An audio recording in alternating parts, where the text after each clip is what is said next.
Alors salut à toi et bienvenue dans ce nouveau podcast de Motion Life Teach. Aujourd'hui on va parler de deux choses, je pense, qui sont primordiales, parfaitement liées et qui vont t'aider à être non pas un meilleur artiste 3D mais plutôt à trouver du travail dans le domaine de l'art 3D en tant qu'artiste, en tant que programmeur, en tant que ce que tu veux. L'idée c'est vraiment de connaître ces deux éléments pour moi qui sont indispensables. Alors surtout le premier, tu vois que le deuxième est très fortement lié au deuxième, mais le deuxième est plutôt un problème, on va en parler.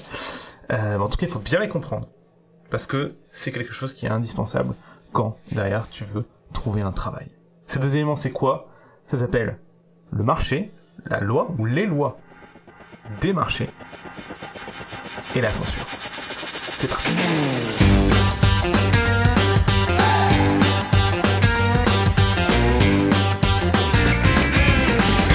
Bienvenue dans le podcast de Motion Life Teach.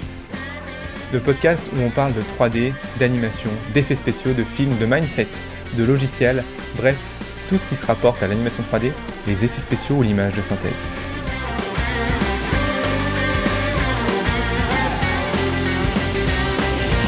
Alors, les lois des marchés. Qu'est-ce que j'entends par ce truc vraiment bizarre? Est-ce que je vais te faire un cours d'économie de 3e année de master économie et sciences de la politique? Non.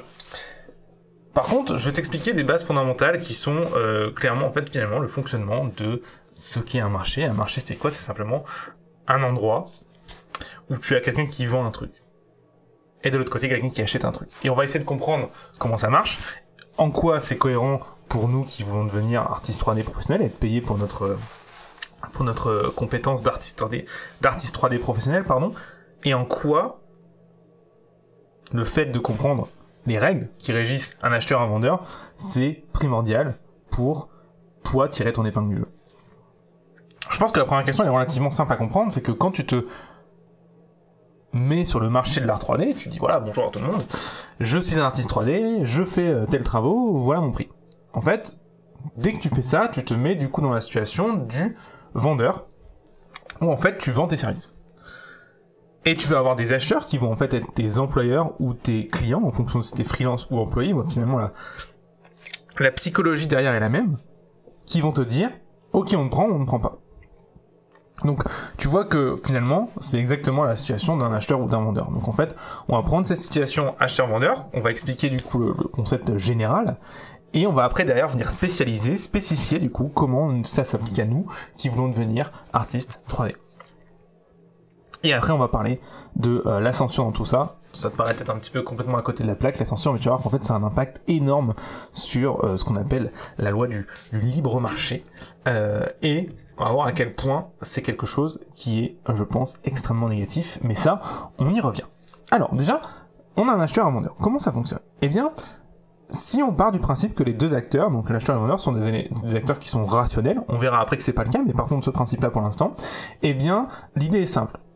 L'acheteur veut pouvoir acheter le meilleur service possible au prix le plus bas, et le vendeur veut pouvoir vendre son service au prix le plus haut. Et finalement, l'idée, c'est que la transaction se fait si et seulement si l'acheteur et le vendeur se mettent d'accord sur le prix. Donc si pour le vendeur, il pense que l'acheteur ne pourra pas mettre plus, et si, du coup, l'acheteur pense que le vendeur ne pourra pas vendre à moins. Ça, c'est vraiment la base fondamentale d'une transaction financière quelconque, finalement. Que tu vends un service en 3D ou que tu achètes une maison, c'est exactement la même chose. Alors, donc ça, c'est vraiment la base fondamentale du truc, d'accord? La base rationnelle. Donc, tu te rends bien compte que si tu es acheteur, donc si tu es employeur, toi, ce que tu veux, c'est avoir le meilleur produit possible, le meilleur service possible. Produit ou service, c'est la même chose. Hein. Donc, je vais dire le terme service à partir de maintenant pour définir les deux, pardon.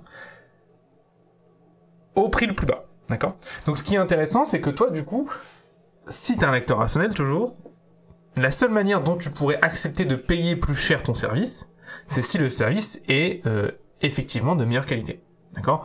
Et finalement, il va y avoir ces espèces de ratio, de cohérence entre qualité et prix que tu es prêt à payer, qui fait que, bah voilà, si la qualité augmente, si t'as quelqu'un qui a devant toi un artiste par exemple, t'as deux artistes différents, t'en as un qui fait un travail de meilleure qualité, tu seras certainement du coup prêt à payer plus cher pour cet artiste-là, d'accord? Donc ça, c'est finalement encore une fois, c'est si et seulement si t'es un acteur rationnel, et on va voir plus tard que c'est pas vrai, hein. Mais si du coup t'es un acteur rationnel, l'acheteur, la seule raison pour laquelle il va accepter de payer plus, c'est si la qualité du service est plus élevée. Maintenant, le vendeur, lui, la seule raison pour laquelle il va accepter d'être payé moins, c'est finalement, surtout s'il produit un service, de travailler moins. Quand il va dire, ok, bon bah, moi je veux être payé tant, si je travaille moins, je veux bien baisser mon prix, ça me paraît logique. Pareil, c'est si et seulement si c'est un acteur rationnel. On va voir encore une fois après pourquoi ce n'est pas le cas. Mais en tout cas, on peut déjà partir du principe que, du coup, si tes acteurs sont rationnels, toi en tant que vendeur, encore une fois, toi, si t'es artiste 3D sur le marché, ton rôle ici c'est le vendeur, tu te rends compte que si tu veux augmenter ton prix, si tu veux permettre à l'acheteur de mettre plus d'argent, si tu te projettes dans ses chaussures, tu te rends compte qu'en fait, il faut que tu augmentes ton niveau. En fait, au final, c'est la première règle qu'on détermine, qui est une règle, pour le coup, valide et fondamentale, c'est, si tu veux te faire payer plus cher, si tu veux te faire payer tout court, déjà, et si tu veux te faire payer plus cher, il faut que tu augmentes ton niveau de compétence, ton niveau technique. Ça, c'est si, et seulement si les acteurs sont rationnels, et je dirais que c'est la base par laquelle démarrer. Maintenant, on va aller plus loin. On va aller plus loin parce qu'en fait, comme je l'ai déjà répété, malheureusement, ou heureusement, je sais pas trop, mais bref, les acteurs, dans la vie de tous les jours, ne sont pas rationnels. Alors, qu'est-ce que j'entends par ne sont pas rationnels? En fait, ça veut simplement dire que et c'est souvent d'ailleurs ce qu'on n'apprend pas en cours d'économie, ce qui est vraiment très dommage, parce que c'est fondamental. Les acteurs n'étant pas rationnels, c'est-à-dire que ils ne vont pas faire les choix les plus avantageux pour eux par rapport à une sortie qui est rationnelle. C'est-à-dire que ce que je t'ai expliqué sur le vendeur qui dit que il va prendre forcément la personne la meilleure au prix le plus bas, en fait c'est faux. Je viens de t'expliquer un truc en fait pour te dire que c'est faux, je vais t'expliquer évidemment pourquoi, je vais t'expliquer pourquoi c'est faux et quelle est la subtilité qu'il y a là-dedans, et même chose pour le vendeur, qui du coup lui va forcément baisser son prix, si et seulement si il travaille moins, pareil c'est faux. On va partir du coup et encore se mettre dans les chaussures de l'employeur, de l'acheteur du coup. Pourquoi c'est faux? Et bien tout simplement en fait parce que l'acheteur n'a pas toutes les informations possibles et imaginables sur le vendeur. C'est-à-dire que ton employeur ne peut pas avoir une connaissance infinie sur en fait quelles sont tes compétences. Il ne peut se baser que sur deux choses: ce que tu lui as montré et ce que tu lui as dit. C'est tout. Et c'est les deux seuls éléments, en fait, sur lesquels il peut se baser pour prendre sa décision. Et du coup, en fait, on se rend compte qu'il ne se base plus non plus, en fait, sur la valeur que tu lui apportes, sur ton niveau, si tu préfères, sur ta compétence technique, mais en fait, sur la compétence technique perçue. Alors, perçue, ça veut dire quoi, en fait? Ça veut simplement dire qu'elle est estimée via le prisme de les travaux que tu lui as montrés et ce que tu lui as dit. Et peut-être ce que d'autres personnes ont dit sur toi ou d'autres trucs. Bref, il a finalement seulement une toute petite facette de toi, de ton niveau technique, qui est vue par un prisme que tu lui as toi donné ou d'autres personnes lui ont donné. Si par exemple quelqu'un parlant mal de toi, tu te rends bien compte que du coup, il va y avoir une valeur perçue plus basse de toi du coup. Et inversement. Et là du coup on se rend compte que déjà ça change tout, parce que en fait, il y a une énorme différence entre la personne prend la décision en fonction de la valeur que tu vas lui apporter. Alors, je vais plutôt utiliser le terme compétences techniques pour que ce soit plus clair, mais c'est la même chose. En fonction des compétences techniques que tu vas lui apporter, du service que tu vas lui apporter. Alors qu'en fait, on se rend compte qu'en vérité, c'est seulement via un prisme que ce que tu lui as montré. Ça paraît logique, mais en fait, ça ne l'est pas du tout. Parce que, la plupart du temps, et la plupart de mes élèves, quand je discute avec eux, je me rends compte que, quand ils me posent la question, je comprends pas. Et moi aussi, je me posais la question quand j'étais étudiant. Je disais, putain, ça me dégoûte. Je vois des gens, ils sont nuls. Ils sont objectivement, leur niveau est nul, mais ils trouvent du taf super facilement. Et moi, je suis objectivement meilleur qu'eux. Bon, j'étais quand même un petit fils de pute à l'époque de dire ça. Et je trouve pas de taf. Qu'est-ce qui se passe? Pourquoi? Et en fait, c'était parce que justement, du coup, même si objectivement, j'étais meilleur qu'eux, et encore, avec le recul, ça reste à prouver, mais peu importe, partons du principe que c'était le cas, eh bien, le problème, c'est que les personnes qui sont devant toi te voient via un prisme et non pas à 100%, pas en totalité. Et du coup, eux, ils arrivaient du coup à déformer ce prisme par laquelle les gens le voyaient, de manière à ce qu'ils aient une capacité technique perçue par leur employeur ou par l'acheteur qui soit très élevée. Peut-être même plus élevée que la vraie. Et à l'inverse, moi ou les élèves qui me faisaient cette remarque, se présenter via un prisme où en fait la capacité technique perçue par leur employeur étaient plus basses que leur véritable capacité technique. Et du coup, la première chose qu'il faut que tu fasses, du coup, toi, quand tu veux arriver sur un marché, c'est trouver des solutions pour que tu présentes ton service de la meilleure manière possible pour que ce prisme, du coup, par lequel les gens vont te voir, soit le plus bénéfique pour toi, en fait, possible. Qu'est-ce que ça veut dire concrètement? Je vais essayer de mettre des mots vraiment concrets sur ce que je raconte parce que je me rends compte que c'est un petit peu abstrait. C'est très simple à comprendre. Ça veut dire que tu vas présenter ton service et tu peux le faire de deux manières différentes. Tu peux le faire en une fois, genre tu viens faire un entretien d'embauche et tu bégayes et t'es habillé comme un sac, tu vois. Tu fais un deuxième entretien d'embauche avec la même boîte, mais tu bégayes plus, tu parles super bien, tu te tiens droit, tu parles de manière parfaitement claire et précise, avec une intonation de voix qui est vachement hétérogène, donc t'arrives à appuyer sur les moments importants, etc. T'es hyper bien sapé, tu sens bon, tu t'es rasé, si t'es un mec. Évidemment, le prisme par lequel la personne va te voir sur le deuxième entretien va être bien meilleur. Et pourtant, tes compétences et les travaux que tu montres sont les mêmes. Et ça, on pourrait se dire, ouais, bon, allez, ça fait quoi, 5-10% de différence? Mettons les choses au clair, ça fait quasiment 80% du boulot. Tu te rends compte? 80% du boulot, 80% de ce qui se passe en entretien quand tu vas présenter ton travail à quelqu'un pour te faire embaucher à un client ou pour un employeur, se fait en fait via la forme du prisme que tu vas présenter. Globalement, la manière dont tu vas présenter, si tu préfères encore, j'en ai déjà parlé dans un podcast, le packaging que tu vas mettre autour de tes travaux. C'est 3 choses pour dire la même chose. 80%. Et c'est pour ça, en fait, que des gens qui vont avoir un niveau objectivement moins bon que d'autres vont avoir des meilleurs boulots. Parce qu'en fait, ils ont, un niveau objectivement moins bon, mais ils ont aussi objectivement une manière de présenter leur travail qui est beaucoup plus supérieure à la tienne. Et ça change tout parce que, en fait, c'est aussi une compétence. Savoir présenter son travail correctement, c'est aussi une compétence. Et du coup, au final, maintenant, avec le recul, si je devais revoir le Romain qui disait ouais, c'est dégueulasse, eux, ils sont vachement moins bons que moi, et pourtant, ils ont quand même du boulot, moi, j'arrive pas. Si je devais revoir ce mec-là, aujourd'hui, je lui dirais, écoute, Romain, ferme ta gueule, tu es une grosse merde, parce que, qu'est-ce qui se passe? Les gens, ils ont développé une compétence que toi, tu n'as pas, qui est de savoir présenter son boulot, ou tu développes cette compétence, ou t'arrêtes de chialer. Tu vois? Et c'est ce que je me dirais.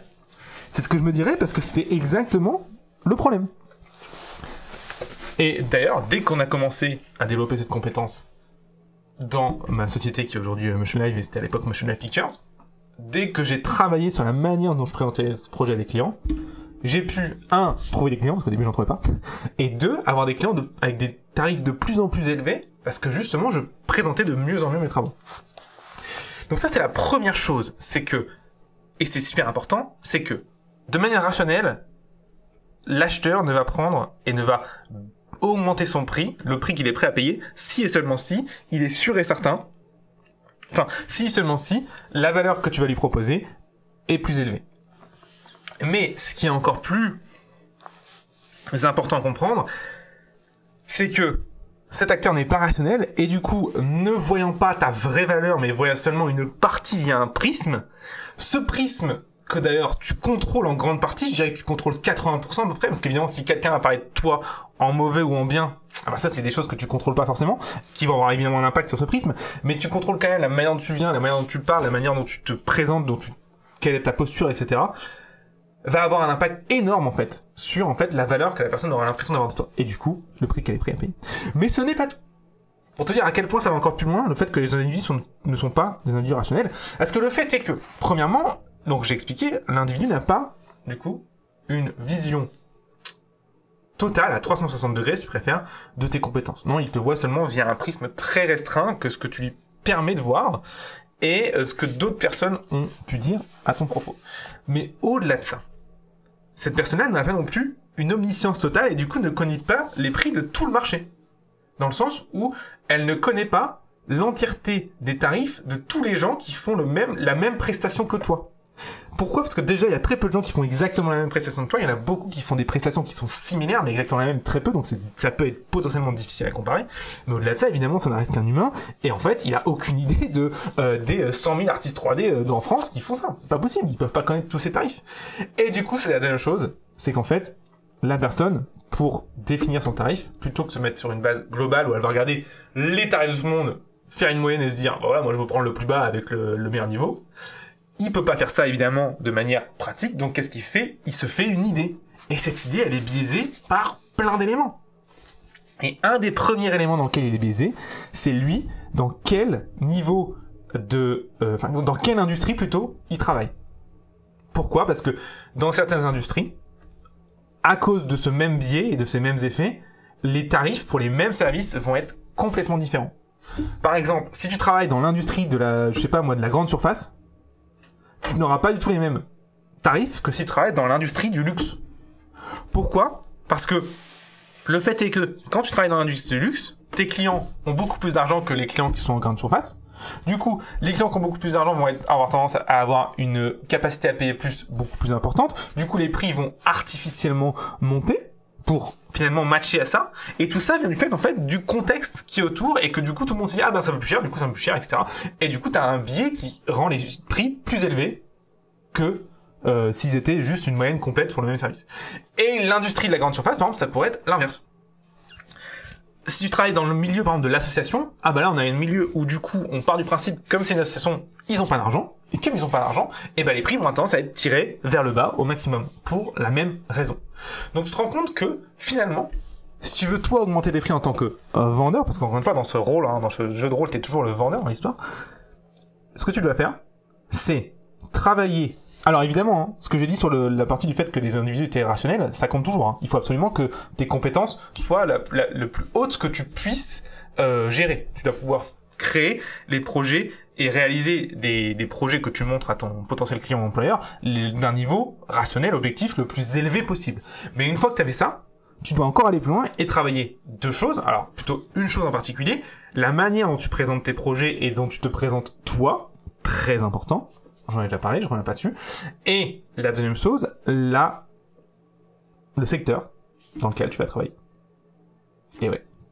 Si tu es artiste, auto-entrepreneur qui travaille pour des marques de luxe, tu seras certainement beaucoup mieux payé que si t'es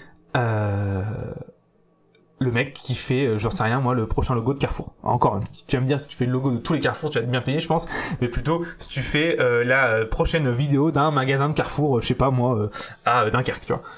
J'exagère, c'est très stéréotypé ce que je viens de dire, mais dans tous les cas, ça permet de bien comprendre, par contre, l'idée que je veux faire passer. C'est évidemment pas si simple que ça, parce que, en fait, j'ai présenté deux biais principaux, en fait, t'en as plein d'autres. Tu vas avoir des biais qui vont être de ton employeur, qui vont être personnels. Tu vas avoir des biais aussi de ce qu'il a vécu récemment. Tu vois, si par exemple il vient de voir 10 artistes qui ont un tarif hyper élevé juste avant toi, et ben il va partir du principe que du coup tes tarifs seront élevés.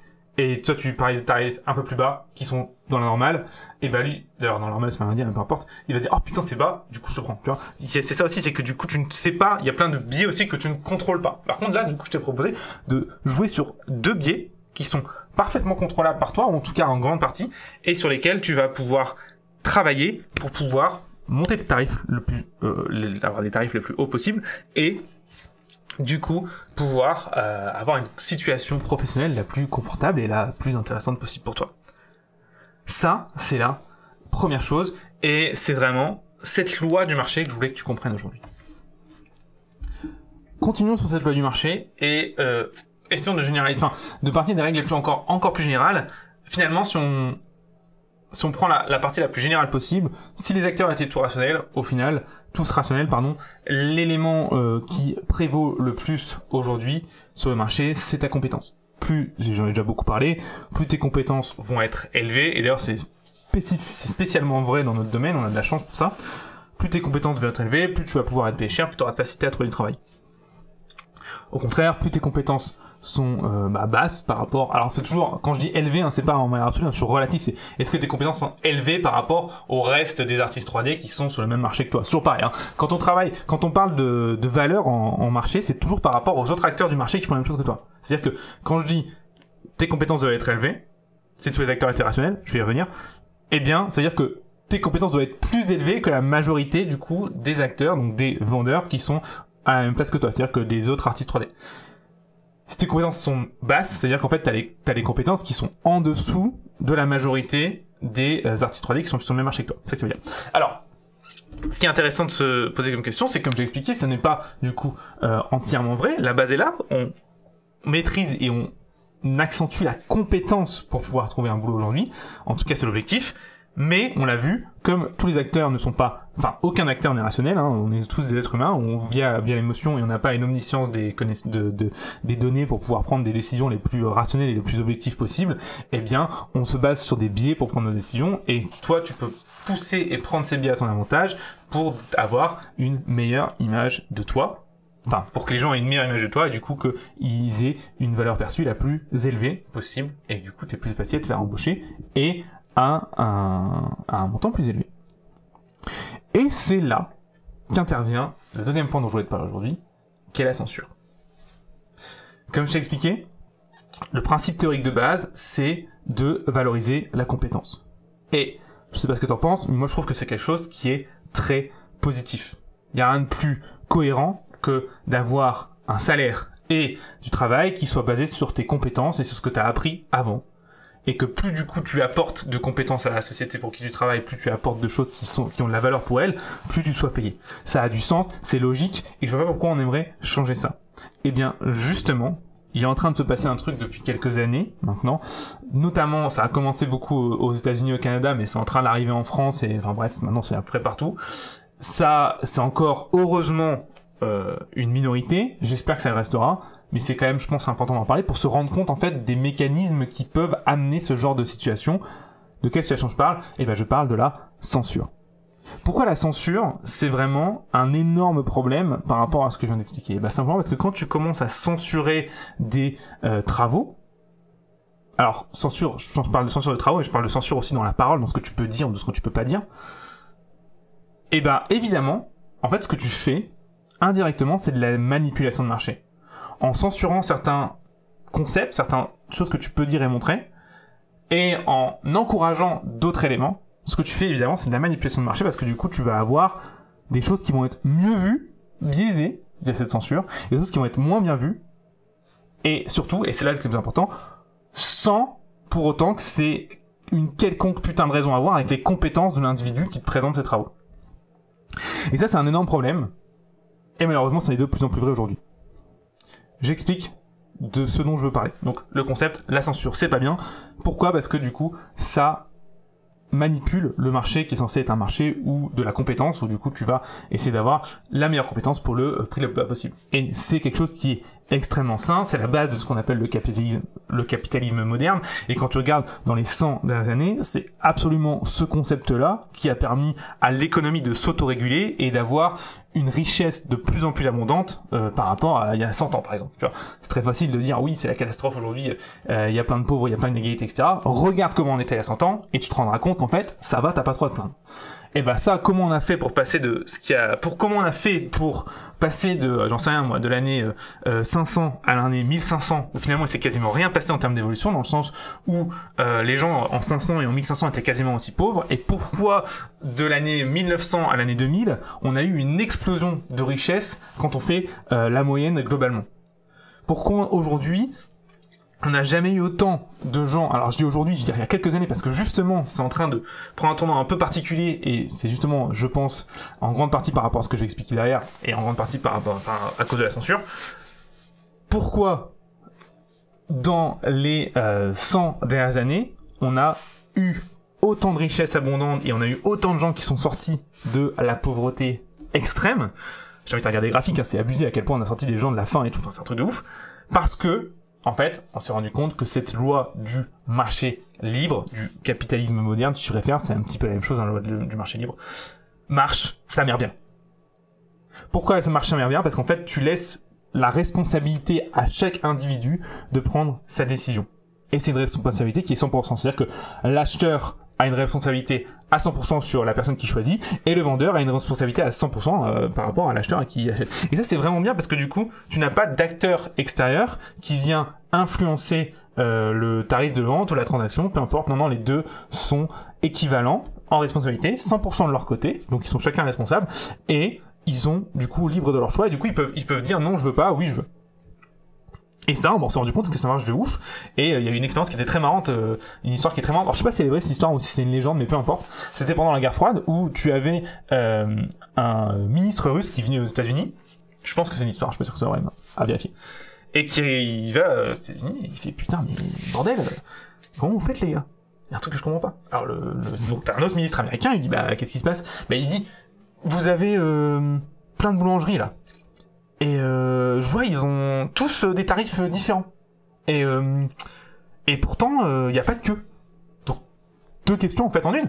Pourquoi les boulangeries ont tous des tarifs différents? Et pourquoi il n'y a pas de queue? Et les gens, ils viennent, ils servent, et puis voilà, tout le monde repart, et ils se posent plein de questions, ils se disent, putain, mais comment les gens choisissent leur boulangerie, du coup? Bref, un gros bordel. Et il dit, et la dernière question qu'il pose à l'américain, c'est important, c'est comment vous faites, vous, en tant qu'État, pour gérer ça? Comment vous avez choisi le prix du petit pain de la boulangère qui est là? Et là, le mec, il dit, mais on n'a rien choisi. Et c'est ça qui est intéressant. Il dit, on n'a rien choisi. Les gens, ils ouvrent leur boulangerie et ils mettent le prix qu'ils veulent. S'ils veulent vendre leur petit pain 100 €, ils vendent leur petit pain, enfin $100 plutôt. C'est pas notre problème, en fait. Et là, le russe, il bug parce qu'il dit, mais nous, c'est pas comme ça chez nous. Nous, on a des boulangeries et les tarifs pour les petits pains, c'est les mêmes dans toutes les boulangeries. Genre, c'est l'État qui décide du tarif que le petit pain vend. Et du coup, le mec, aux États-Unis, il lui demande et du coup comment ça se passe? Et il fait c'est la merde parce que en fait on a toujours de la queue. Il y a tout le temps des manques de stock et c'est un bordel et en fait on a du mal à gérer nos ressources. Et c'est vraiment un des trucs qui a fait que l'URSS s'est effondré. Et là, c'est là qu'on se rend compte en fait que quand un troisième acteur, ici l'État, vient lui-même choisir le prix d'une transaction, parce que là du coup si on prend l'exemple de l'URSS, tu avais le vendeur, qui était la boulangère, l'acheteur, qui était le client, et le tarif qui était fixé non pas par les deux, ils s'étaient pas mis d'accord, c'est l'État qui avait dit ok, ce petit pain-là, c'est 50 centimes. Pourquoi c'est un énorme problème?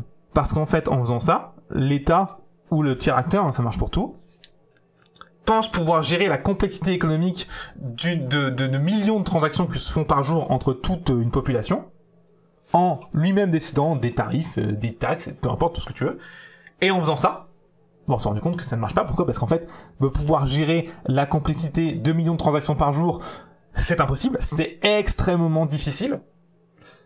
Et c'est aussi super dangereux parce que du coup, en faisant ça, c'est plus l'acheteur et le vendeur qui ont la responsabilité des problèmes, c'est la tierce personne. Ici, du coup, dans l'exemple, l'État. Et qu'est-ce qui s'est passé? L'URSS s'est pété la gueule. Alors, pour te faire la petite histoire, en gros, ce qui s'est passé, pourquoi on a eu des problèmes de ressources, etc. L'URSS demandait un certain rendement des usines pour pouvoir vendre un certain nombre de petits pains à un certain prix. Le problème, c'est qu'ils avaient mal géré leur économie du petit pain. Alors, je te donne un exemple, mais c'est en général. Du coup, les usines, elles étaient obligées de faire le même rendement. Alors, en plus, à l'époque, tu faisais pas le rendement, t'avais le goulag. Donc, ils ont fait quoi? Elles ont menti sur les rendements.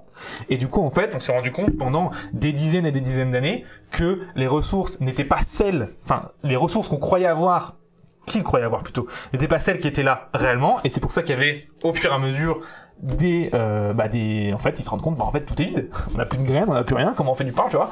Et méga faillite. Méga famine, catastrophe. Bref, l'URSS c'est une période super dark de l'histoire. Ça montre ce qui se passe quand t'as une tierce personne qui gère absolument tout. C'est vraiment une catastrophe. C'est à peu près, je crois que c'est le plus gros génocide de l'histoire de l'humanité, si je dis pas de bêtises, parce que je crois que du coup Lénine et Staline en URSS ont fait plus de morts que les 2 guerres mondiales combinées, si je dis pas de bêtises, à vérifier ça. Mais du coup, tu te rends compte que une tierce personne qui vient gérer un truc, pas bien. Je résume très vite, va voir l'histoire de l'URSS si tu veux aller plus loin, et essayer de comprendre un petit peu le fonctionnement de tout ça. Pourquoi je te parle de ça? Parce que justement la censure, c'est exactement ça en fait. La censure, elle va jouer ce rôle de tierce personne, et malheureusement aujourd'hui, quand je regarde ce qui est en train de se passer depuis que moi j'ai commencé, on va dire, à être professionnel, c'est-à-dire il y a maintenant, c'était, si je dis pas de bêtises, en 2017, 18 peut-être. Bref, donc 5-6 ans quoi. La censure n'a jamais été aussi présente qu'aujourd'hui. Et ça, c'est un énorme problème parce que... Alors, déjà, qu'est-ce que j'appelle la censure? Par exemple, aujourd'hui, tu vois, sur YouTube, et je prends un exemple parmi tant d'autres, YouTube n'a jamais été aussi censuré qu'aujourd'hui. Et tu vas me dire, oui, mais YouTube, ils font ce qu'ils veulent. Et oui, c'est vrai, ils font ce qu'ils veulent. Et c'est pas le problème, c'est pas YouTube en tant qu'individu qui censure. Le problème, c'est qu'en fait, c'est devenu, aujourd'hui, accepté et normal pour tout le monde de censurer des choses. Et ça devient de plus en plus logique. Et c'est ça qui est horrible, c'est que maintenant, je ne suis même plus étonné de voir que quelque chose est censuré. Et pourtant, je te le dis clairement, je pense que c'est au moment où tu n'es plus étonné de voir que quelque chose est censuré qu'il va falloir vraiment s'inquiéter de la censure. Parce que quand tu censures, encore une fois, ce que tu fais, c'est que tu joues le tiers qui dit « Ok, voici, vous avez des acteurs, mais vous ne pouvez pas tout vous dire. Vous pouvez pas être honnête entre vous. Vous pouvez pas tout vous dire. Il y a des choses qui vont être encouragées et des choses qui vont être censurées. Et c'est le deuxième terme aussi, c'est l'encouragement sur certains points. Je vais y revenir. Pourquoi c'est grave? Parce qu'évidemment, en faisant ça, du coup, tu manipules clairement le marché, donc à comment les gens vont faire leurs transactions. Et évidemment, on a vu ce qui se passe quand il y a une manipulation trop forte du marché. Méga faillite, gros famine, catastrophe. Maintenant, aujourd'hui, qu'est-ce qui se passe concrètement avec cette censure? C'est très simple. YouTube censure une vidéo. Bon, c'est pas très grave, mais elle est censurée. Qu'est-ce qu'a fait YouTube? YouTube va avoir censuré je sais pas, moi ça peut être un avis. On l'a vu par exemple pendant la période du Covid-19, on a vu ça énormément. On a vu beaucoup de vidéos qui ont été censurées parce qu'elles étaient en désaccord frontal avec ce que disaient les gouvernements à l'époque. Et ce qui est horrible dans cette histoire-là, c'est que toi tu peux te dire ouais c'est normal, en même temps ils disent n'importe quoi, c'est normal que ça soit censuré. Et là, c'est une catastrophe. Parce qu'en faisant ça, du coup, tu forces les gens à ne plus avoir le spectre entier de ce qu'il y a sur le marché, ici, là, de l'information. Pourquoi c'est une catastrophe? Parce que, malgré le fait, même si le mec dit une connerie ou pas, c'est pas le problème. Le problème, c'est qu'en censurant l'information, tu fais deux choses. Déjà, tu la rends beaucoup plus prisable par ceux qui sont intéressés, parce qu'ils disent « Ah il censure, il y a forcément un truc qui est caché. » Donc déjà, c'est une mauvaise idée pour toi. Mais deuxièmement, aussi, surtout, ce que tu fais, c'est que tu manipules clairement le marché de l'information. Bref, tu crées un prisme artificiel par lequel tu peux voir ça. Et malheureusement, ce qui se passe, c'est que ce qui s'est passé avec le Covid, c'est un exemple parmi tant d'autres, ça arrive dans absolument tous les domaines aujourd'hui. Mais c'est abusé. Un exemple qui est beaucoup plus proche de nous en tant qu'artiste 3D, l'exemple des intelligences artificielles à créatrices d'images. Aujourd'hui, donc Stable Diffusion, Midjourney et DALL-E. Alors moi je connais vraiment Stable Diffusion, mais peu importe, de mémoire, et d'après ce que j'ai lu, ça a l'air d'être très similaire pour les deux autres. C'est des intelligences artificielles, en termes de créativité, qui sont extrêmement restreintes par la censure. Et déjà que je t'ai expliqué, la censure, c'est un énorme problème pour la loi du marché libre que je t'ai expliqué tout à l'heure.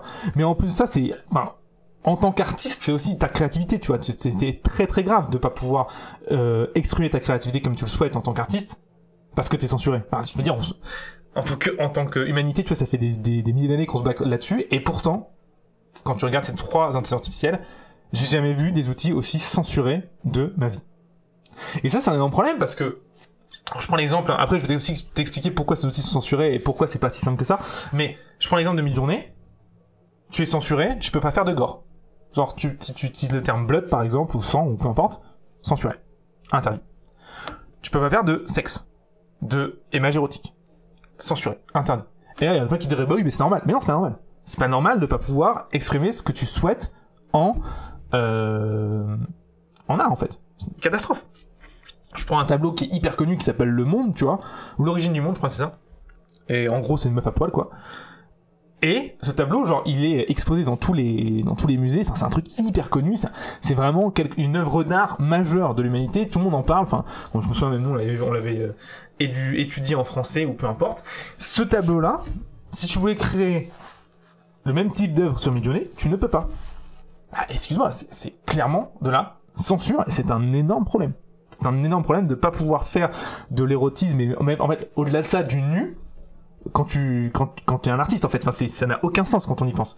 Donc, pas de gore, pas de nu, et au final, pas de sujets controversés qui ont été choisis au bon vouloir des développeurs de Midjourney.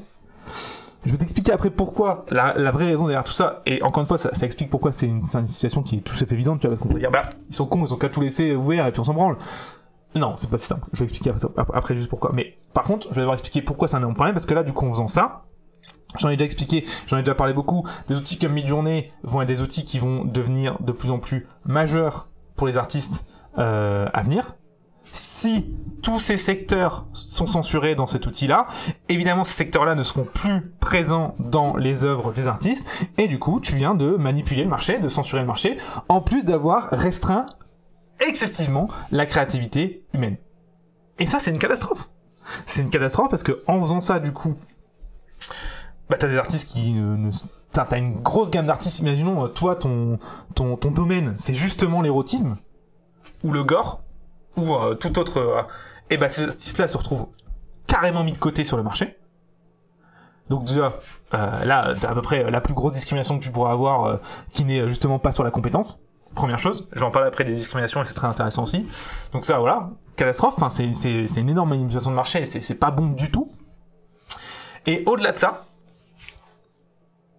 les œuvres d'art qui vont sortir sur Midjourney vont être de plus en plus équivalentes et du coup le marché va être de plus en plus homogène plutôt que hétérogène et du coup les différences vont être beaucoup plus difficiles à faire. Les différences entre les artistes, entre les acteurs vont être beaucoup plus difficiles à faire et du coup on va encore avoir beaucoup plus de biais sur le choix des gens plutôt que sur leurs compétences parce qu'en fait on aura l'impression que les compétences sont plus proches. Pourquoi ? Parce qu'on les a contraints à la base sur ce qu'ils pouvaient réaliser. Évidemment, c'est un énorme problème et ce n'est que le début de l'iceberg. Pourquoi c'est le début de l'iceberg ? Parce que, évidemment, quand tu crées un outil ou peu importe ce que tu fais, en fait, tu as le droit de censurer ce que tu veux et au final, c'est normal que tu restes maître de ce que tu proposes. Hein, c'est normal que si YouTube ou si Midjourney ne veut pas avoir de tub sur leur plateforme, ils puissent dire bon, eh bah oui, pas de tub, on censure. Et c'est pas un souci. Le problème, et je pense que c'est là que le souci est clairement, c'est que c'est devenu bien vu de faire ça. C'est que la censure aujourd'hui devient, et est devenue, mais devient de plus en plus comme quelque chose qui est vertueux, qui est une bonne solution. J'aimerais être clair là-dessus. Censurer quelqu'un ou quelque chose sur ses paroles, sur ses termes, sur son œuvre ou sur un projet ou peu importe, n'est jamais une bonne solution. La censure, c'est tout le temps la solution, et si tu regardes dans toutes les milliers d'années d'histoire, va sur un livre d'histoire, ouvre, la censure, c'est tout le temps la solution des tyrans et des dictateurs. Ce n'est jamais la solution du marché libre, de la démocratie et de simplement la liberté d'expression. Jamais.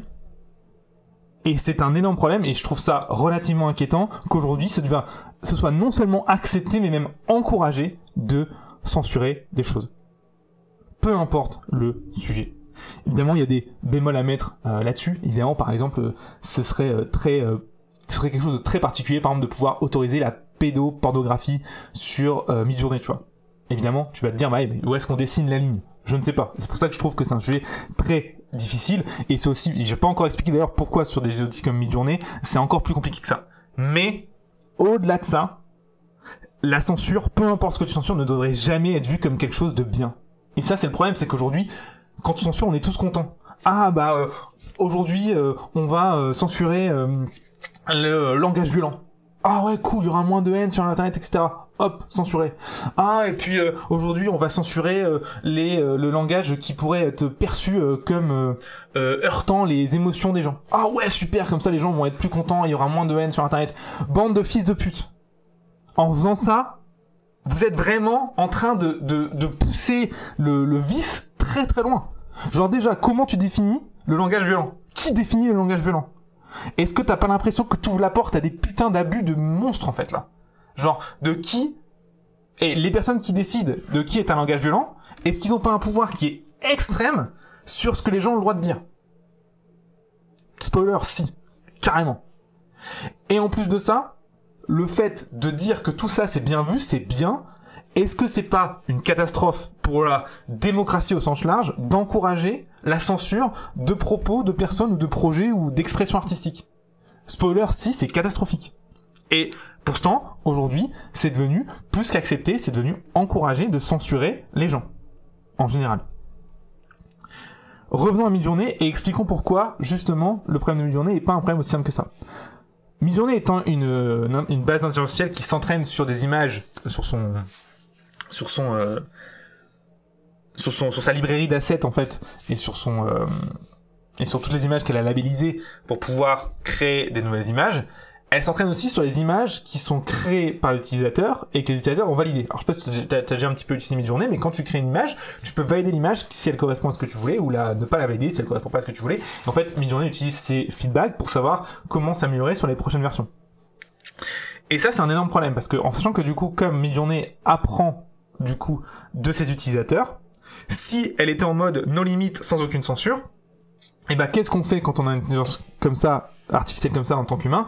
On veut la tester, on veut voir les limites qu'elle a. Et du coup, qu'est-ce qu'on fait? Volontairement, on va la faire tester pour voir si elle peut faire des trucs complètement aberrants. Tu vois? Et tu pourrais tester de faire vas-y, fais un dieu qui encule un enfant avec un prêtre, tu vois. Ce podcast devient vraiment absolument n'importe quoi. Et tu veux voir ce qui se passe parce qu'en fait t'es curieux, t'as envie de pousser le truc au vice pour voir jusqu'où ça peut aller. Et évidemment, quand on regarde d'une manière logique de ce qui se passe, tout le monde se rend compte que c'est une vanne et c'est juste pour tester, c'est juste pour rigoler, c'est juste pour se rendre compte en fait des limites de l'outil en fait. Et c'est logique. Mais le problème c'est que pour Midjourney c'est complètement différent parce que si du coup, surtout à la sortie de l'intelligence artificielle, tout le monde teste de la pousser au vice pour voir ce qui se passe, évidemment Midjourney, le risque c'est que du coup elle se retrouve à réaliser des images qui soient biaisées dans la pornographie et dans le pire de ce que peut faire l'humanité, dans la création d'images juste normales, tu vois. Et tu pourrais du coup lui mettre un prompt du genre dessine-moi une femme et la meuf serait forcément à poil, tu vois. Et ça évidemment ce serait un problème. Et je pense que une des raisons principales pour lesquelles Midjourney ont censuré ces propos-là, c'est parce qu'en fait ils voulaient éviter absolument ce retournement de situation. Et ils voulaient être sûrs d'avoir du coup des prompts qui restent du coup corrects en fait, enfin des réalisations qui restent correctes. Correct, encore une fois, c'est un terme très vague, ça veut rien dire, mais correct selon eux plutôt qu'en fait l'intelligence artificielle parte complètement en vrille et que ça devienne une intelligence artificielle qui est spécialisée en porno ou spécialisée en trucs ultra gore, tu vois. Et ça, je peux comprendre. En fait, encore une fois, c'est pas que je peux comprendre, c'est que je comprends parfaitement le mécanisme de réflexion qu'il y a derrière. Et je pense que si j'avais fait l'outil, j'aurais certainement réfléchi de la même manière.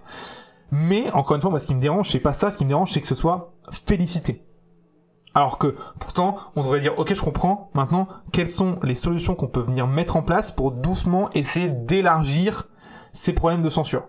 Et aujourd'hui, clairement, absolument aucune intelligence artificielle dans le domaine n'a proposé ce type de solution. Pour te dire, il y a même quelqu'un qui a voulu faire, donc Stable Diffusion, qui est une intelligence artificielle open source, contrairement à Midjourney, ils ont voulu faire une version de Stable Diffusion qui est NFSW, je crois que ça veut dire Not Suite for Work.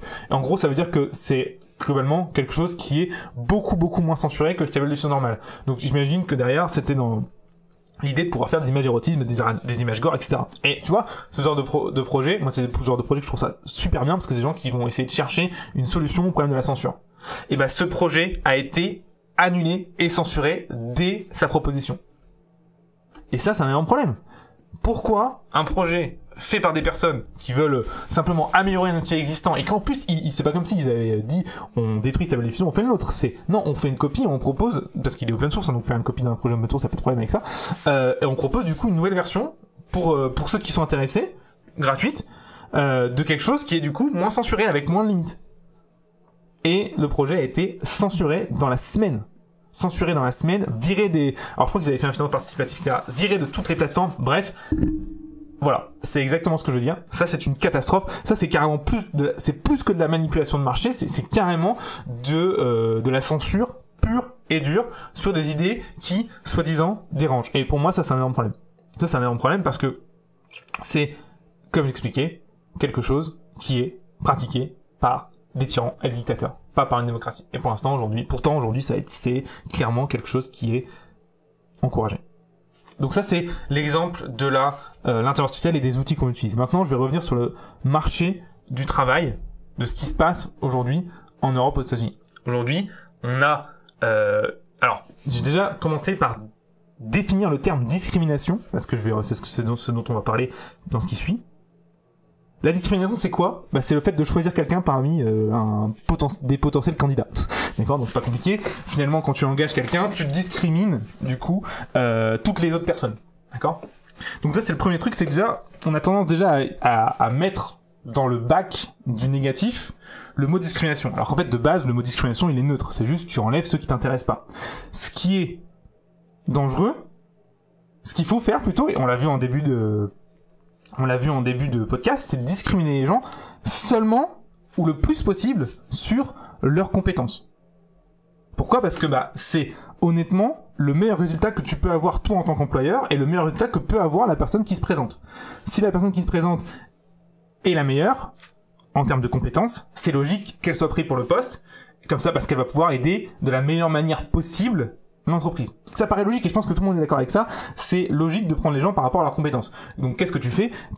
Tu discrimines les gens par rapport à leurs compétences. Ça, c'est l'objectif final. En tout cas, c'est ce que je pensais. Aujourd'hui, ce n'est malheureusement dans beaucoup de secteurs plus le cas.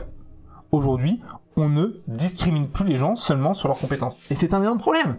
Alors, concrètement, c'est quoi ? Eh ben, par exemple, quand tu regardes le World Economic Forum, truc, si tu t'intéresses, tu peux aller voir un petit peu, tu verras, si tu trouves ça bien, c'est flippant. Moi, je trouve ça très flippant. Il y a beaucoup de choses qui sont très inquiétantes dedans. Mais, par exemple, il y a un truc sur l'égalité homme-femme au travail. C'est flippant de ouf.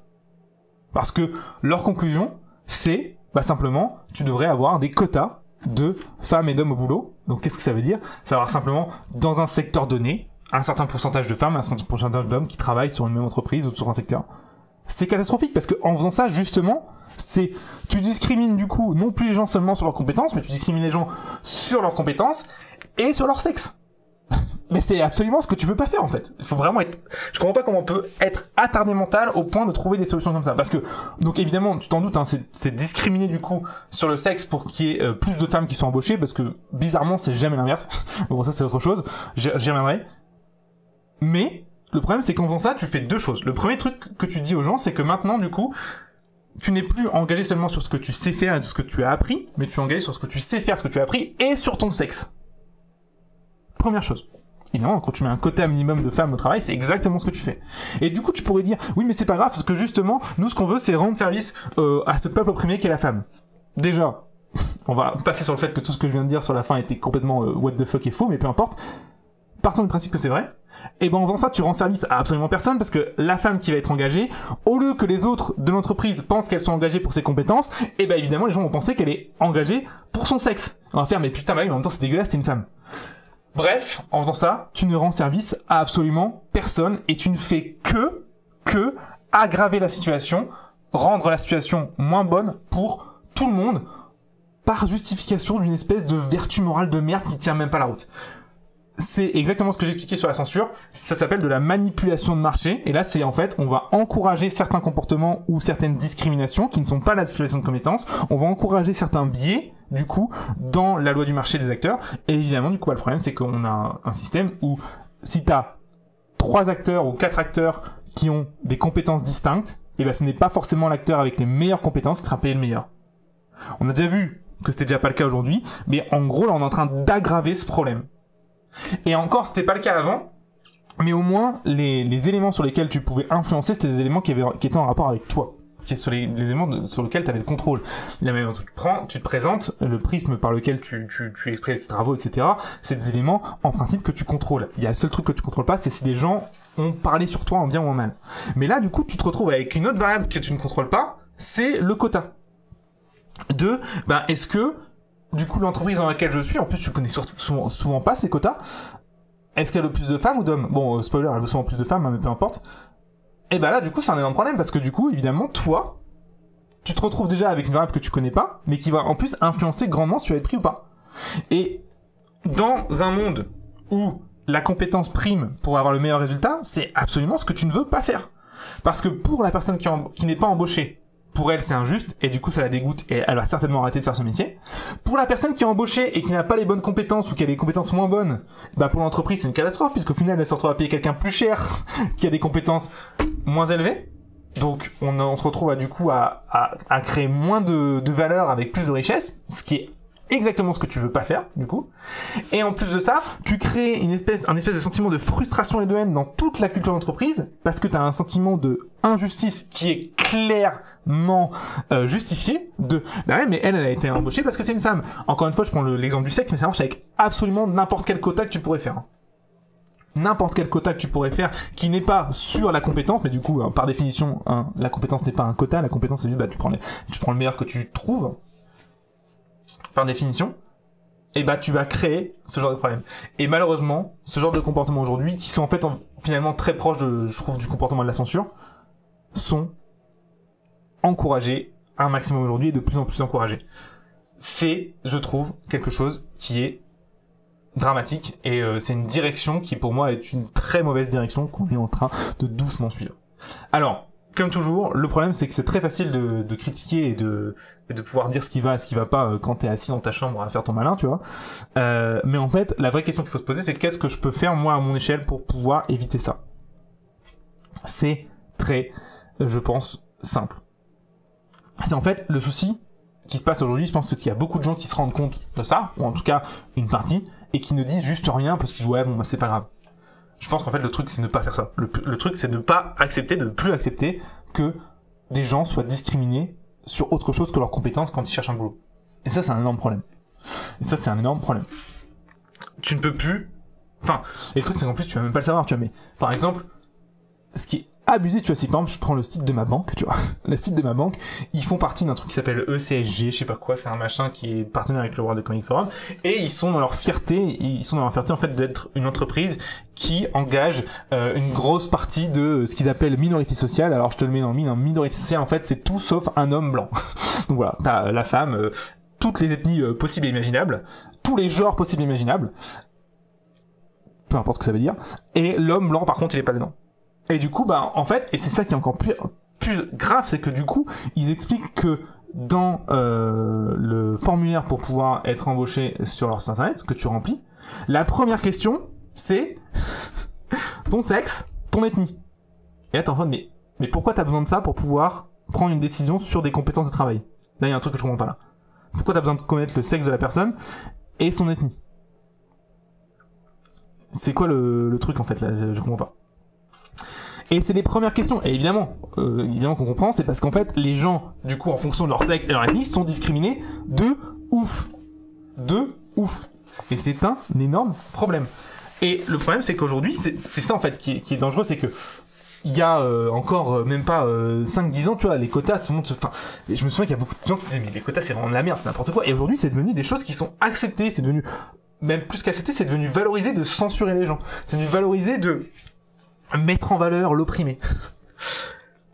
C'est une direction qui est extrêmement, je pense, mauvaise pour, en fait, la libre loi du marché. Et qu'est-ce que ça veut dire, la libre loi du marché? En fait, c'est de essayer de maximiser le fait que les employeurs ou les clients trouvent des prestataires ou des employés qui soient les plus compétents possibles et qui les choisissent seulement sur leurs compétences. C'est ça, en fait, la loi de libre du marché. Et on sait que c'est une loi qui fonctionne bien, puisque ça fait 100 ans qu'on l'utilise, et dans ces 100 dernières années, on n'a jamais eu autant de croissance, de richesse et d'abondance. Il n'y a jamais eu autant de gens qui sont sortis de la faim, il n'y a jamais eu un confort de vie qui a été aussi important dans le monde. Bien que, évidemment, il reste encore plein de trucs à faire, ça n'a jamais été aussi bien aujourd'hui.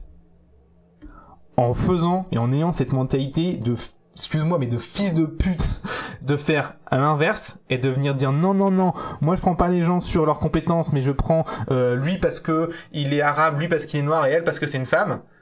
C'est déjà, c'est du racisme et du sexisme pur et dur. Mais il y a pas d'autre mot en fait. Mais au-delà de ça, c'est aussi du coup la clé pour se péter la gueule en tant qu'économie globale.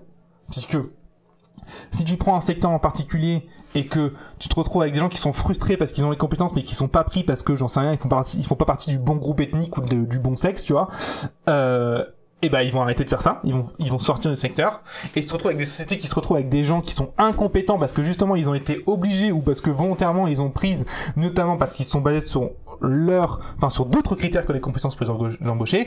Ces boîtes vont se péter la gueule. Bref, tu as là la mort d'un secteur financier entier, d'un marché. En fait, le marché s'effondre. Et c'est une catastrophe.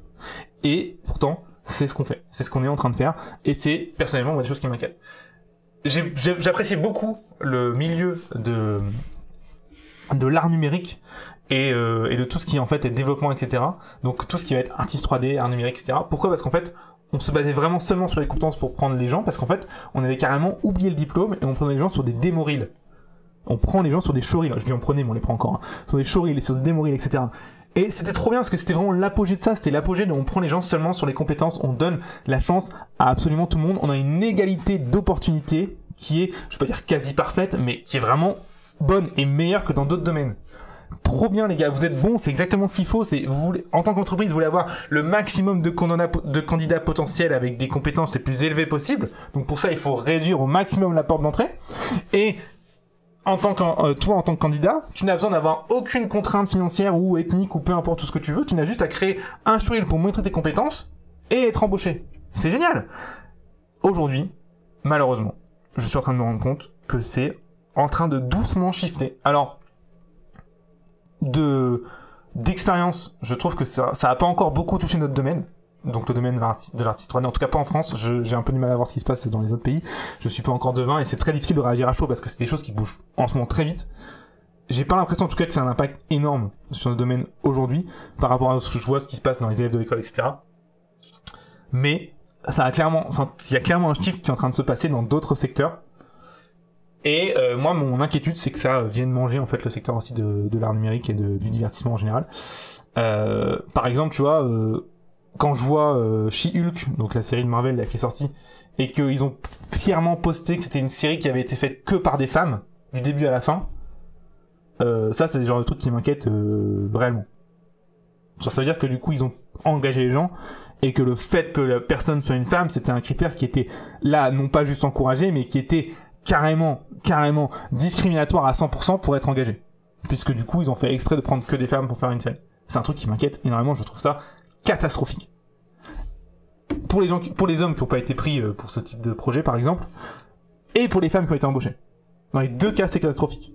Parce que la femme qui a été embauchée, on va lui dire, bah, mais t'étais une femme, c'était facile. Bref, tout est mauvais là-dedans, tout est à chier, tout est à jeter au possible. Et malheureusement, quand je vois un truc comme ça, tu vois, chez Marvel, ça m'inquiète un peu. Après, ce que je trouve rassurant, c'est que Marvel est particulièrement critiqué pour son wokisme ambiant. Alors le wokisme ambiant, en fait, ce qu'on entend quand on entend le mot woke, si tu connais pas, le mot woke, le mot wokisme, ça correspond à toutes ces merdes de tout ce que je viens de t'expliquer, ça va de la censure jusqu'à à la discrimination qui n'est pas de la compétence. C'est catastrophique, ça regroupe tout ça. Marvel, heureusement, de plus en plus est extrêmement critiqué pour son wokisme. Tant mieux parce que c'est un problème fondamental. Le mettre dans ses créations, c'est une chose, c'est pas terrible, mais bon, au final, tu réalises les vidéos et les films que tu veux. L'appliquer dans la manière dont tu embauches tes gens, c'en est une autre. C'en est une autre, et ça, c'est un énorme problème. C'est cool que ce soit critiqué, j'espère que ça va aller plus loin, et que les gens... Parce que je pense, en fait, que généralement, les gens sont pas débiles, et ils se rendent bien compte que c'est complètement n'importe quoi, mais j'espère, en fait, qu'on va arrêter de faire des choses pour faire bien, en fait, parce que c'est souvent, en fait, une question d'image, ce genre de truc, et c'est, pour moi, en fait, c'est catastrophique, en fait. C'est catastrophique. Je n'ai pas encore entendu d'autres scandales comme ça. Pour l'instant, chez Hulk, c'est le seul que j'ai entendu. Après, je suis pas un grand fan de l'actualité, donc je suis pas beaucoup. Mais voilà. En gros, disons que She-Hulk, c'est un petit peu l'apogée du n'importe quoi. C'est l'apogée de une série complètement à chier et merdique, mal écrite, dégueulasse, et en plus de ça, du coup, extrêmement discriminatoire sur les gens qu'elle a engagés pour le faire. Donc bref, c'est bien, on a le modèle de ce qu'il faut pas faire. Non, il faut aller à l'opposé. Prenez les gens sur leurs compétences, prenez le temps qu'il faut pour écrire vos séries, et arrêtez de mettre la pression à tout le monde. Peut-être que ça se passera un petit peu mieux. Petit conseil pour elle, si tu m'écoutes. Ce serait orgueilleux de dire ça, mais peu importe. Maintenant, du coup, la conclusion de cette histoire. Bien. Je reste persuadé que la meilleure solution aujourd'hui est toujours, évidemment, d'avoir les meilleures compétences possibles et de gérer au maximum les deux éléments dont je t'ai parlé, le secteur dans lequel tu vas te présenter, qui a un biais énorme sur les prix, je t'ai expliqué, et le prisme par lequel tu vas te présenter, c'est-à-dire la manière dont tu vas présenter tes travaux et la manière dont toi aussi tu vas parler, te présenter, te tenir, etc. Ça, c'est, je pense, aujourd'hui, les 3 éléments sur lesquels tu as le plus d'impact et tu peux encore jouer, et c'est des choses qui sont encore très vraies aujourd'hui. Mes inquiétudes sont dans le fait que je commence à voir des choses un peu inquiétantes, des choses qui restent, heureusement pour l'instant, relativement exceptionnelles, de personnes qui se font embaucher, non plus sur leurs compétences, mais sur d'autres règles, notamment sur des règles qui soient raciales ou sexistes, ou d'autres. Ça m'inquiète de plus en plus, mais ça reste quelque chose pour l'instant qui est très je veux dire exceptionnel dans le sens, pas dans le sens c'est bien, mais dans le sens ça n'arrive pas souvent, et tant mieux. C'est important que je pense que on soit tous en fait au courant que ça puisse exister et qu'il faut, pour moi c'est c'est important de, entre guillemets, pas laisser passer ça. Évidemment, quand t'as une société qui t'engage parce que tu es une femme, et qu'en plus elle te le dit, crois-moi, hein, c'est une mauvaise nouvelle. C'est une très mauvaise nouvelle. Que tu sois un homme ou une femme, c'est un problème. Quand t'as une société, et là, quand t'as la société en général qui encourage la diversité au sens large, et ce mot au final est déjà en fait en tant que tel est déjà raciste en fait. Quand tu dis j'encourage la diversité, mais ferme ta gueule, t'encourages que dalle. T'es censé engager les gens sur leurs compétences, pas sur leur diversité ethnique. Qu'est-ce que tu me racontes en fait? Déjà en faisant ça, t'es raciste. Déjà en faisant ça, tu pars du principe qu'il y a une différence dans la diversité ethnique des individus. Non, mais ta mère. Peu importe la couleur de peau et l'origine ethnique de l'individu, tu ne dois te baser que sur ses compétences, pas sur son... What the fuck, putain, mais on se croirait au Moyen-Âge, les gars, là. Au Moyen-Âge. Depuis quand tu as besoin de savoir la couleur de peau d'un mec et son origine ethnique pour prendre une décision sur est-ce que tu dois le prendre dans des compétences techniques particulières? Non. Si ta compétence technique, c'est compétence en rendu en art 3D, bah au final, tu dois juste voir qu'est-ce qu'il sait faire en compétence en rendu en art 3D. Qu'est-ce que t'en as à branler de où il vient, le mec? Ou la meuf? T'en as rien à foutre. Et c'est un gros problème. Et ça, c'est la conclusion, c'est que du coup, ça, c'est des choses qu'il ne faut pas laisser passer. Alors, qu'est-ce que j'entends par laisser passer? Évidemment, tu vas commencer à créer sur tous les toits, mais juste, en fait, si jamais tu le vois passer, en fait, ou si jamais tu le vois passer, juste, tu t'en éloignes le plus possible. T'en éloignes le plus possible. Si t'as les couilles et la possibilité de dire, hey mec, t'es sérieux, de le call, je sais pas comment on peut dire ça en français, mais de montrer au public à quel point c'est merdique, fais-le. C'est tout sauf évident ouais, en pratique. Mais surtout, c'est juste de fuir au maximum ça, parce qu'encore une fois, comme je t'ai expliqué, c'est relativement encore rare. On en parle énormément, c'est très présent dans les médias, mais au final, en pratique, de ce que je vois, c'est relativement rare. Aujourd'hui, on prend toujours les gens sur leurs compétences, et tant mieux. Et bien justement, quand tu vois ce type de comportement, le meilleur conseil que je peux te donner, c'est de le dire haut et fort, si tu peux le faire, si t'es dans une situation de le faire, si t'as envie de le faire, mais surtout de t'en éloigner le plus vite possible.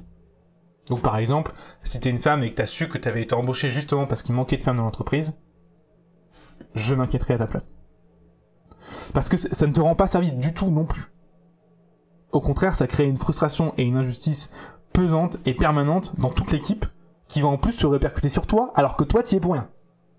Donc évidemment c'est pas bon du tout d'avoir ce type de choses et je prends l'exemple du sexisme, mais ça marche pour n'importe quel exemple de merde, de groupe, de je sais pas quoi, de groupe de personnes, de non-genrés, de machin, de diversité ethnique, de trucs, enfin, vos gueules. On prend les gens sur leurs compétences, point barre. Et ça, je pense que c'est quelque chose qu'il faut absolument intégrer. Déjà, donc, si t'avais pas compris, bah, j'espère que ça a pu te convaincre à quel point le fait de prendre les gens sur des compétences c'était important.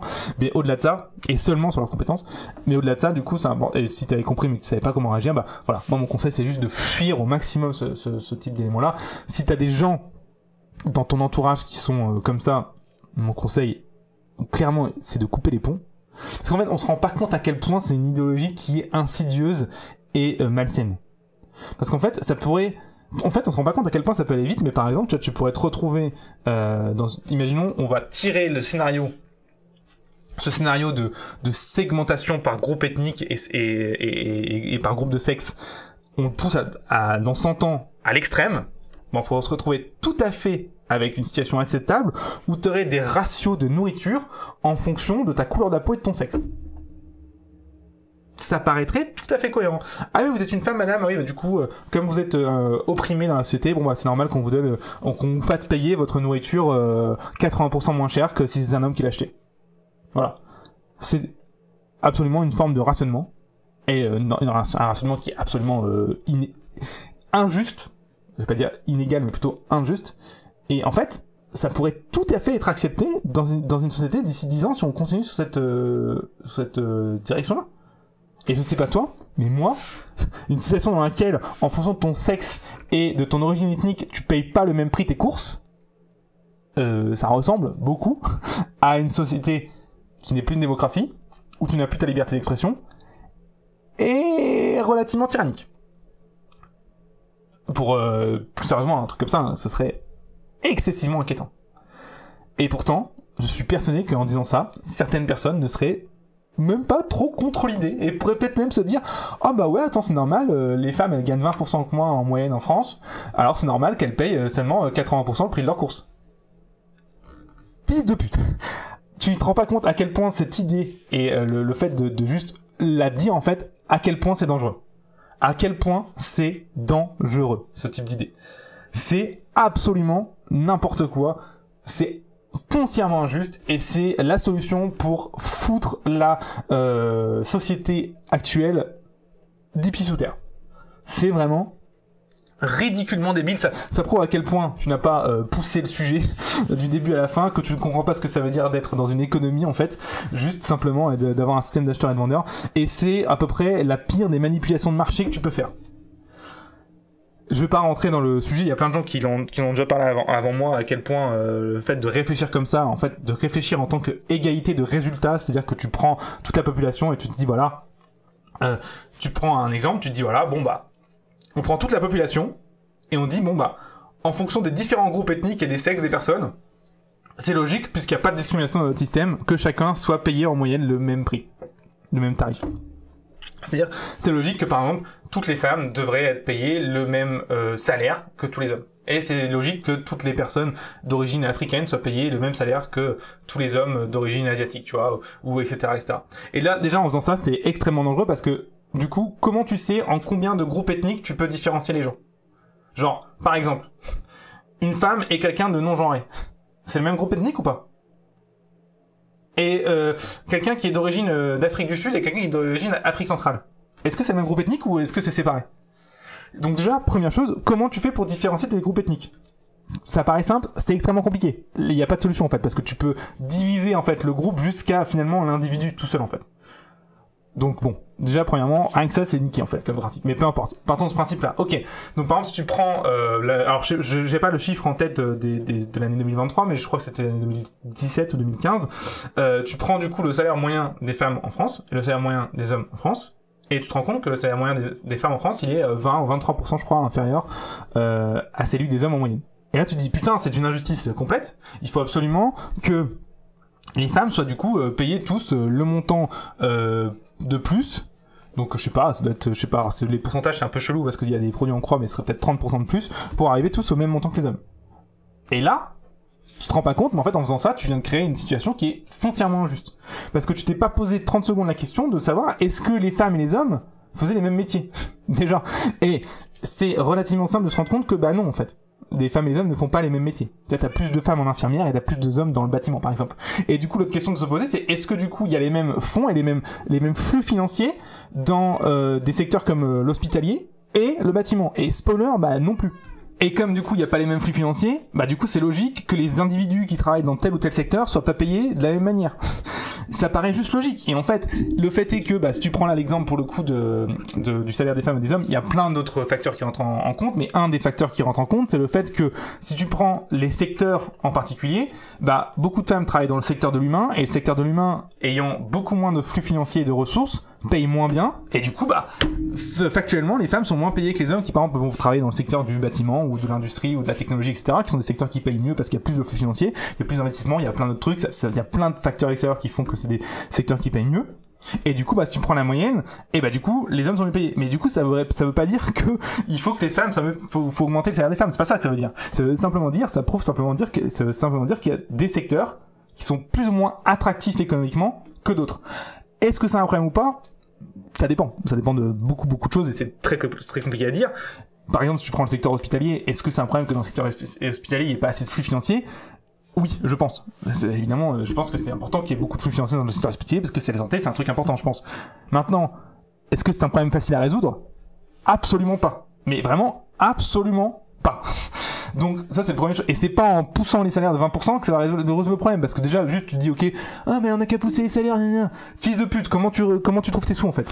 Connard. Enfin je veux dire, ok, donc on prend le secteur hospitalier, on veut augmenter tout le monde de 20%. Très bien. Où est-ce que tu trouves tes sous? Voilà. C'est encore une fois la preuve que tu comprends juste même pas comment fonctionne en fait une économie de base en fait et que tu peux pas juste faire apparaître des sous comme ça genre par magie. C'est tout sauf simple. C'est pas des problèmes qui sont simples à résoudre. Je dis pas que c'est parfait, mais il faut bien comprendre que c'est pas des problèmes qui sont simples à résoudre.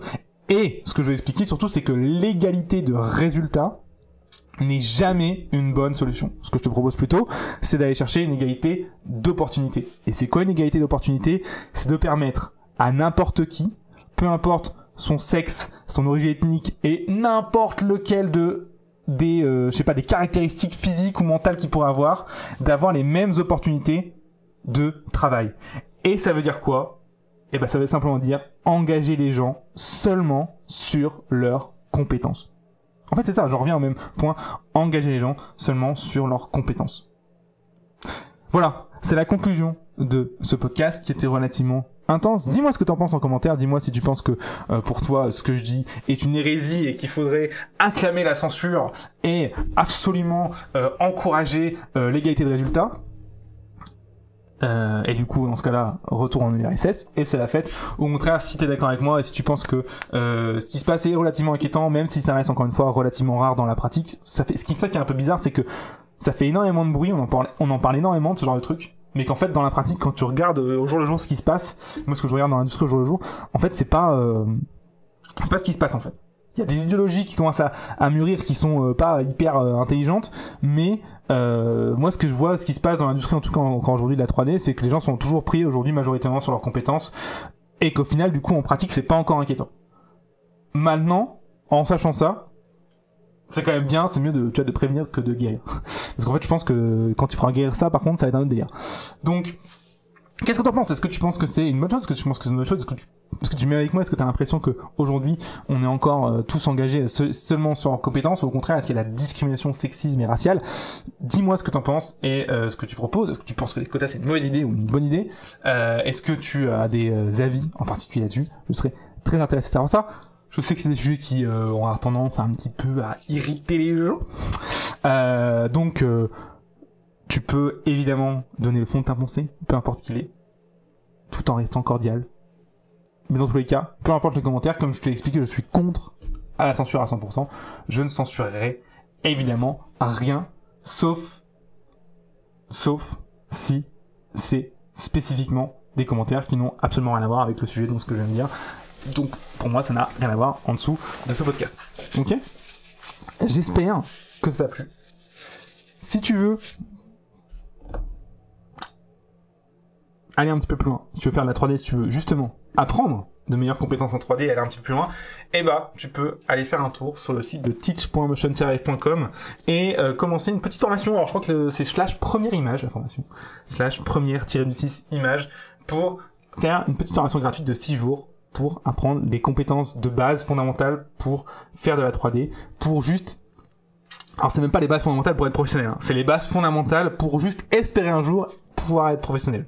Bref, il y a pas plus basique que ça. Et si tu les as pas, c'est même pas la peine de penser à faire la suite. Donc, c'est gratuit, ça dure 6 jours. Et ça va te permettre vraiment de commencer, de mettre un pas vers l'autonomie dans le secteur de la 3D. J'espère que ça va te plaire. Je te dis à tout de suite sur teach.motion-live.com/première-6 image. À très vite. Salut. Ciao.